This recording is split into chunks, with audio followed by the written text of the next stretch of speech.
So what exactly is demonstrating interest? In this video, I'm going to be discussing this increasingly important admissions-related task, why it matters, and what you can do to convince your prospective schools that you're ready and willing to attend. All this coming up.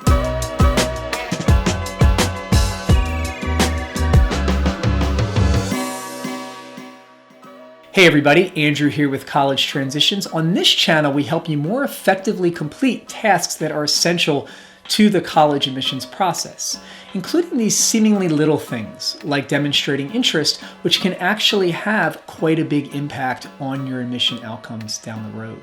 So if you're new here, consider subscribing, and at any point during this video, feel free to check out links in the description below to review blogs and other information related to today's topic, which focuses on how to show enthusiasm for a college's offerings and improve your chances of admission in the process.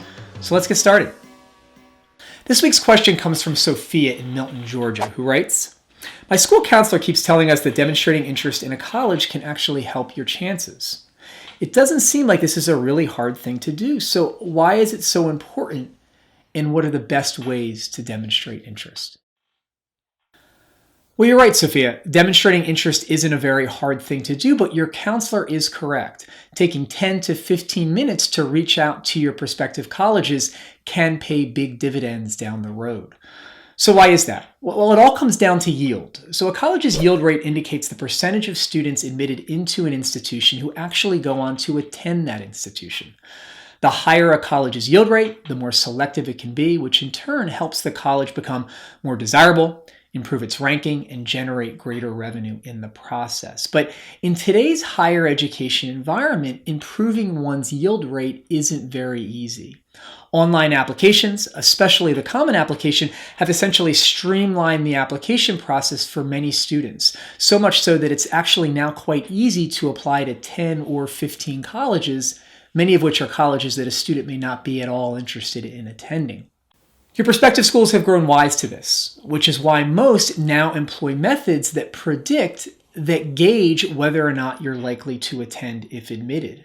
And one of the best ways to predict a student's enthusiasm for a college is to find out whether and to what extent a student has reached out, has made contact, has attempted to engage the school. So yes, demonstrating interest is extremely important because a college won't admit you if it doesn't think that there's a chance you'll come, regardless of how impressive your credentials appear to be.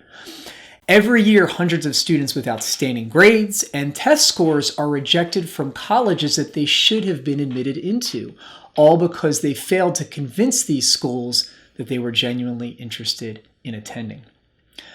For example, let's say I'm an admissions officer at a very reputable but not quite elite institution. Let's say George Washington University or Tulane University in New Orleans. And I see an application come across my desk from a student that I've never heard from before, that has no record of ever making contact with my school outside of the application she just sent. Given this, I'm probably not going to let her in, and I don't really care how great of a student she is because if I do let her in, I know she's probably not going to come. And that's bad for my school, and that's bad for my yield rate. So now that we've established the importance of demonstrating interest, what are the best ways to demonstrate interest? Well, fortunately, there's a number of ways to showcase your enthusiasm for a school, the most obvious of which is to visit, to register for a campus tour and/or information session, particularly if the school is within a reasonable driving distance. For example, if I'm an applicant to Emory, living in the Atlanta area, and I don't take the time to visit, Emory's not likely to think I'm a serious applicant. Generally speaking, you should attempt to visit the prospective schools on your list that are within a 4 to 6 hour drive if you have the resources to do so, which means that affluent students are typically held to a higher standard when it comes to visits.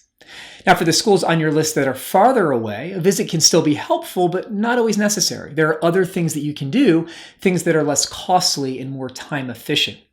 For example, you can visit the school's website and fill out a request for information form online. You can follow a school on social media through Facebook, Twitter, or some other platform. You can also contact the admissions office directly, sending an email, introducing yourself, and perhaps asking a question or two.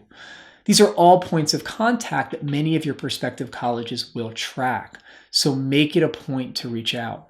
Finally, and this is important, if an admissions counselor from a college in which you are interested takes the time to visit your high school to answer questions or to lead an information session, make sure you go. If you're not willing to walk down the hall to connect with a particular college's rep, that school isn't likely to believe that you're all that interested in attending. Now, in many instances, aside from connecting with your prospective colleges online and in person, students must also demonstrate interest within their application through their essays and through their responses to other items and questions on their application form. If you're interested in learning more about how to do this, we've included a few links in the notes below that should prove helpful. Well, that's it for now, guys. Thanks so much for listening, and we look forward to seeing you next time. Take care. If you want to learn more about the college admissions process, please follow us on social media or visit us at collegetransitions.com.